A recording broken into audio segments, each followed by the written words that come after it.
Hello there and welcome to the Secrets of Organ Playing podcast. I'm your host, Vidas Pinkevičius.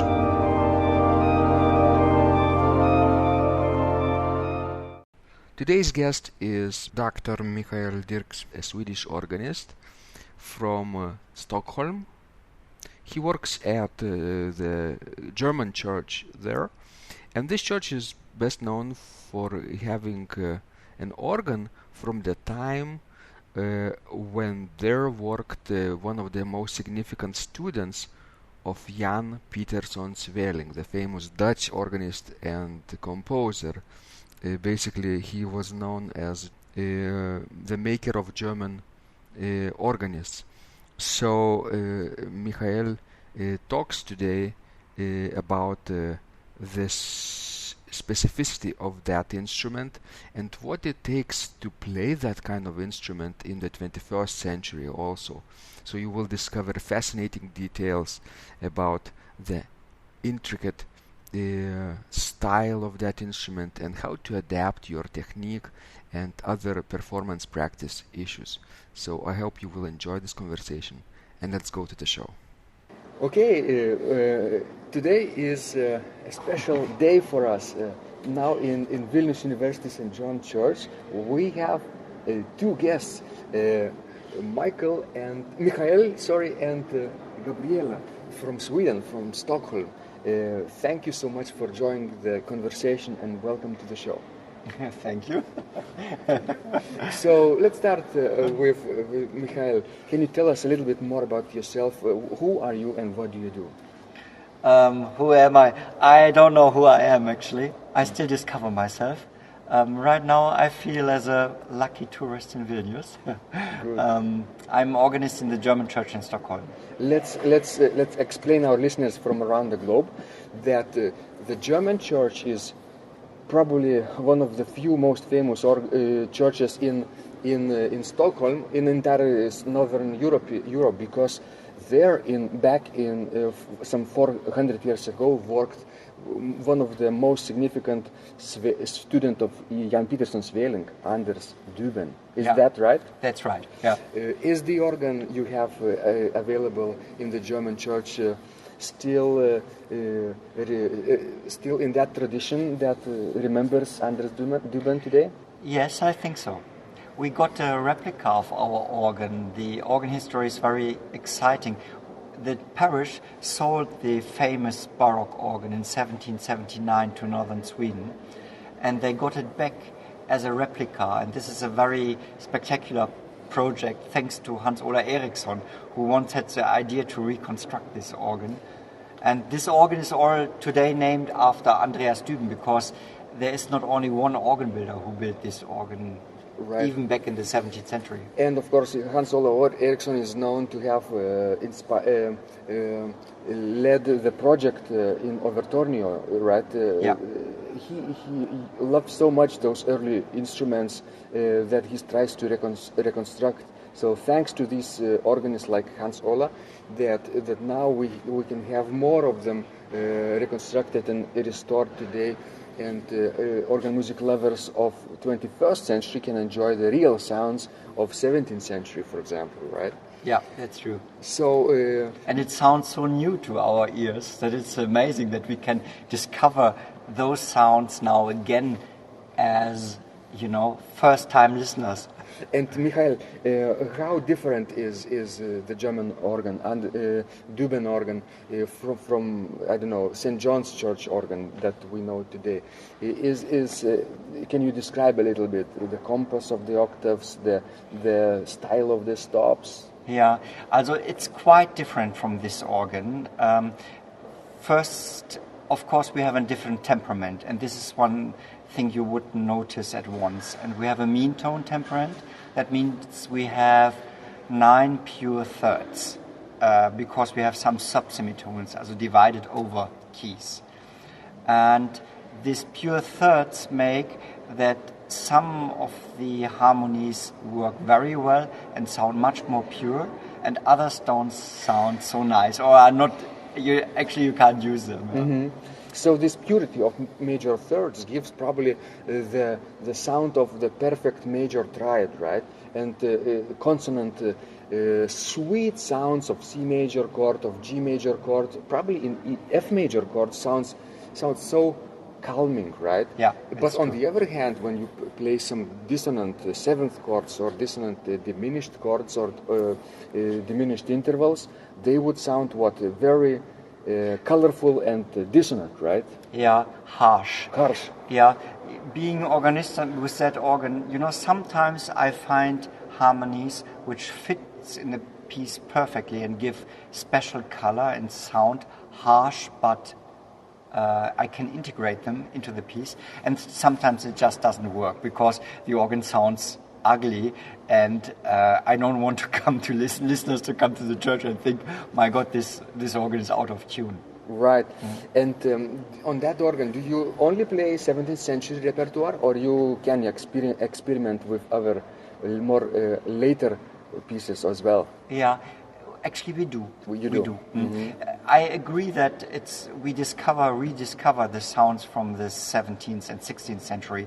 On the other hand, I think we are modern listeners, and we never will get back these ears of a person in the 16th century. Mm-hmm. They didn't have a Walkman or a compact disc, no YouTube. And so what music did the people experience at this time? It was like maybe some violin, some flute, some singing, and maybe some trumpets from the court, maybe. But besides of this, it was just once a week an organ in the churches. There must have been something so extraordinary, so loud and so big, we can't imagine how it was that time.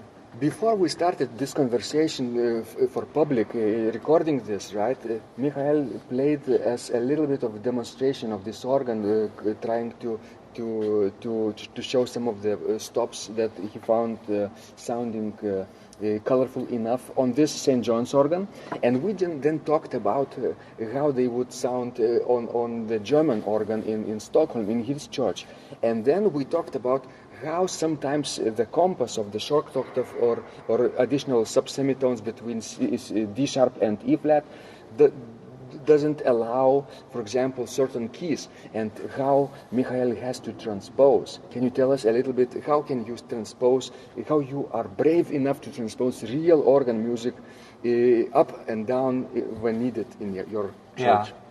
Also, there is plenty of music which fits perfectly to my instrument. We have a mass of repertoire. This is not a problem. But actually, I did it from time to time because I asked myself, why shouldn't I play a E major piece, for example, or some other music, or the F sharp minor. Right. And of course I know that this music was not composed for organ instrument. Maybe it was not composed for a specific instrument. It was like for the clavichord on a practice instrument, and then it was written down in this way. But years ago I started with my colleague Gabriela to play Bach's complete organ works. And we have two churches with two organs. Now, of course, I wanted the Duben organ to be played as often as possible. So we decided that we have to transpose this music. And many of Bach's works suddenly sounds perfect, even if the key is not the original one. But on the other hand, I'm sure I would not necessarily record this music, but in the concerts it's totally fine, and I'm sure that it's about what Bach would have done somehow himself. He would have improvised, and of course he would have used an instrument or the organ, in that case in the German church, in the way how it sounds the best, and not try to take some of his music and try to play it on an instrument which doesn't fit to his music. Yeah. Right. I remember being a witness of a little bit different experience when 20th century music was performed on the 17th century style instrument. That was in Örgryte Nya Kyrka, a new church in Gothenburg, where Hans Davidsson played Volumina by Georgi Ligeti.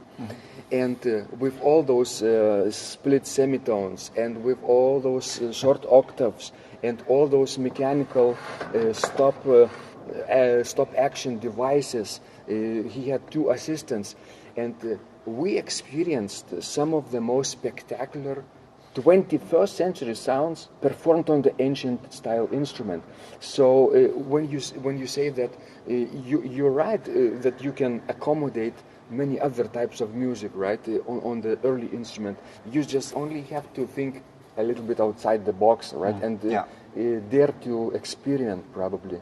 Yeah, I have a concert series, and I ask every organist to bring some 20th or 21st century organ music, and there's plenty of organ music by Distler, by Pepping, but also by Jean Alain, by Ligeti. There are different pieces by Ligeti which work perfect, and even I discovered also that sometimes people brought something and it didn't work, but it's very nice to have experiences and to have done it once, and then you know, oh no, this is maybe not fitting so much. And you discover why, right? Why doesn't it work? And it works in all other places, right? Yeah, definitely.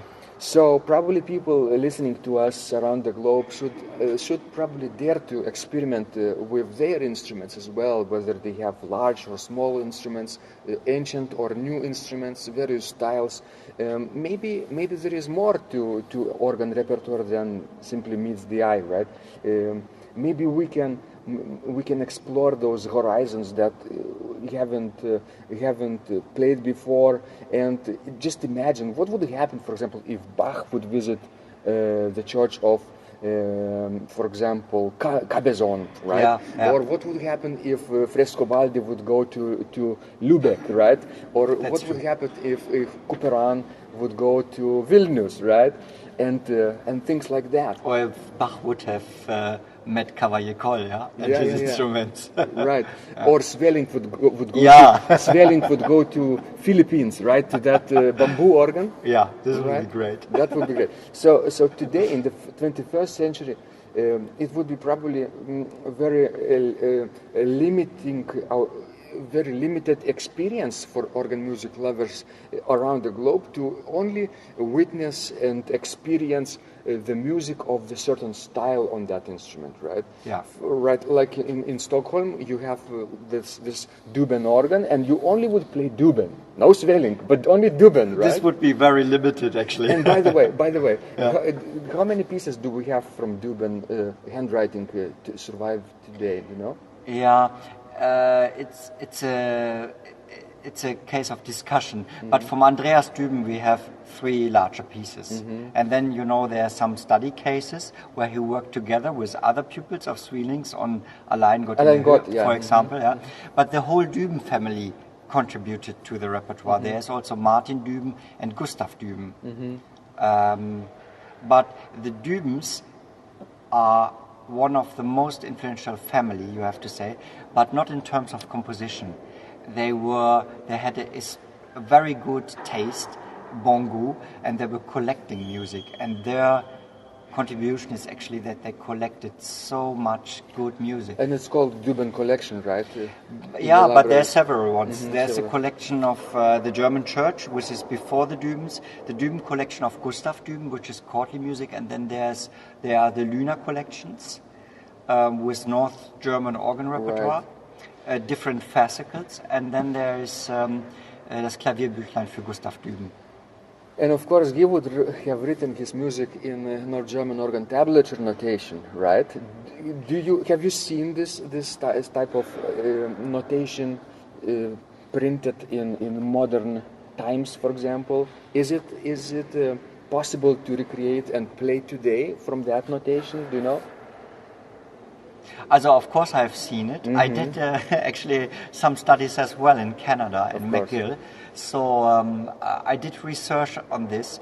I was also writing a thesis about this improvisational patterns.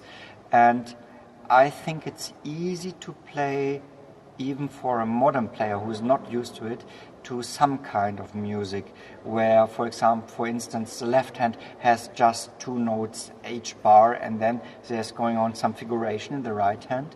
It can be much more and more tricky, this kind of music. But again, I think mostly they didn't write it down to play from the score.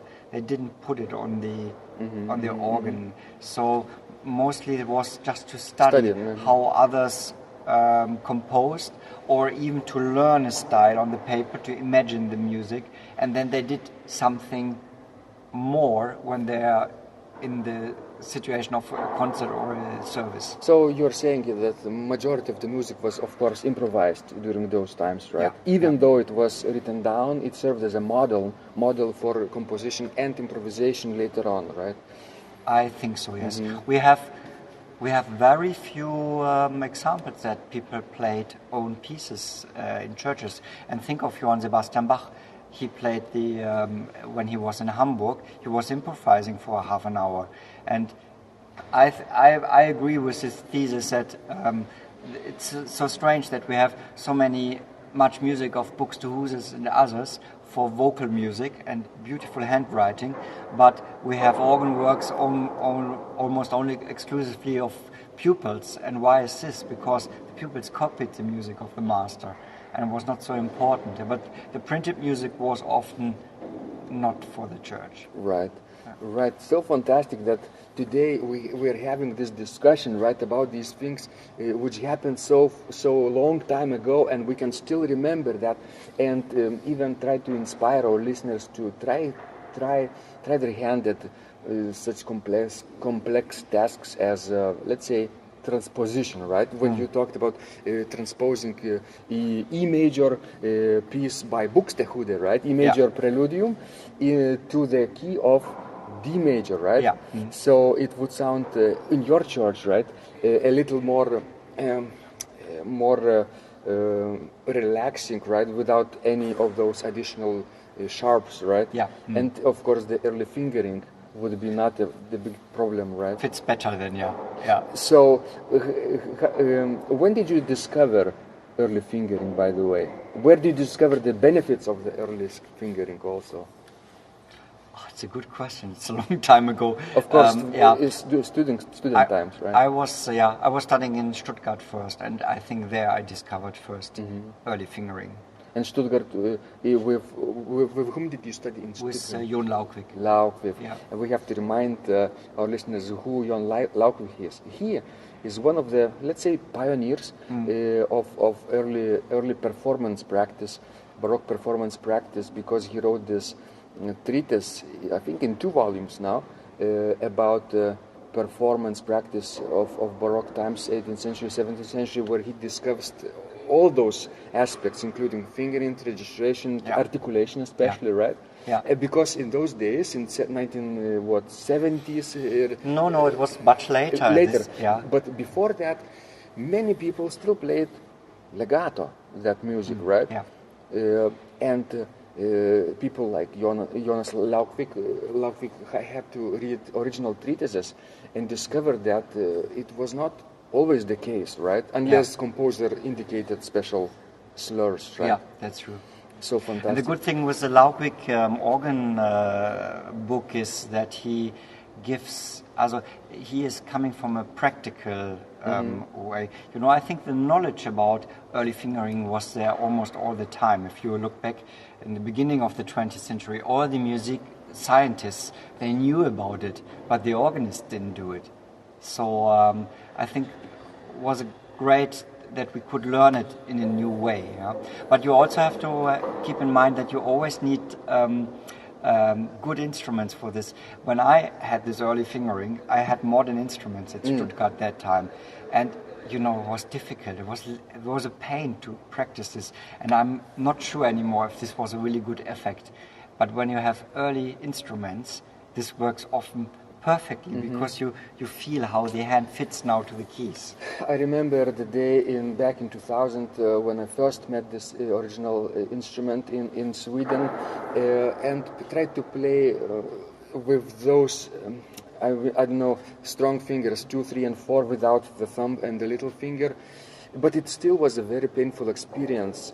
But I understood why it is needed, right? But it was not part of my, let's say, education at the time.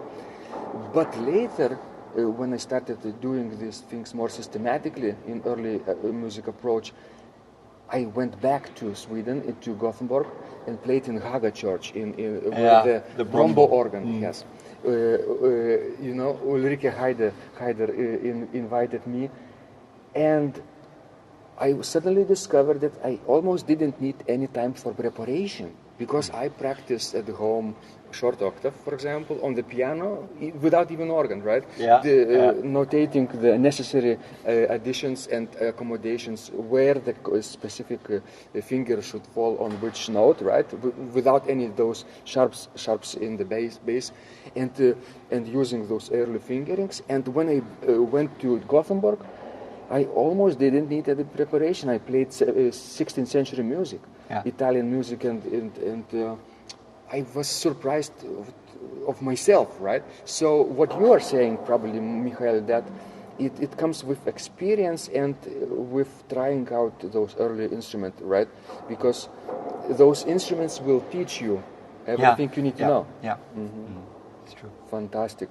So thank you so much for your insights, right, and for your inspiration. I hope from this conversation, although it was very condensed and quick, people around the world will try their hands at early fingering, at articulate legato, even at transposition, right? Yeah. And perhaps even an improvisation, right? Taking written down compositions, looking at as models, and expanding further, like Bach would do with Pachelbel, right? When he grow up, would grow up. Would be great. Or like Duben would do with other pieces of the day, right? He collected the music, right? But he expanded also and improvised. It was much more like jazz musicians work today. They have a sheet of music, but if they look at it, it's questionable. So it was a different approach to music. Thanks so much for bringing the joy of music making to our city of Vilnius and for people who are listening around the globe. Yeah. And I wish you very creative and brave year ahead of you. Thank you so much. Thank you too. If you liked this conversation, I encourage you to visit my blog Secrets of Organ Playing at organduo.lt, where you will find lots of insights, practical advice, and training for every area of organ playing. You can subscribe to this blog for free to get your daily dose of inspiration and to be the first to know when any of my future podcasts roll out. I hope to help you reach your dreams in organ playing. I'm Vidas Pinkevičius. Thanks for listening, and I'll catch you online really soon.